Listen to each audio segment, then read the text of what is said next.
వినాయక చవితిని ఎందుకు జరుపుకుంటారంటే, గణపతి పుట్టినరోజు వినాయక చవితిని వినాయకుడి జన్మదినంగా భావిస్తారు. భాద్రపద మాసంలో శుక్లపక్ష చతుర్థి రోజున వినాయకుడు జన్మించాడని పురాణాలు చెబుతున్నాయి.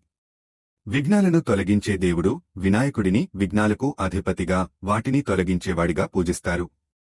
అందుకే ఏ శుభకార్యం మొదలుపెట్టే ముందు వినాయకుడిని పూజించడం ఆనవాయితీ. జ్ఞానానికి ప్రతీక వినాయకుడు, జ్ఞానం, బుద్ధికి దేవుడు. ఈ పండుగ రోజున ఆయనను పూజించడం ద్వారా మంచి బుద్ధి, జ్ఞానం, విజయం లభిస్తాయని నమ్మకం. ఐక్యతకు చిహ్నం బ్రిటిష్ పాలనలో స్వాతంత్ర్య సమరయోధుడు బాలగంగాధర్ తిలక్ ఈ పండుగను బహిరంగంగా జరుపుకునే సంప్రదాయాన్ని ప్రారంభించారు.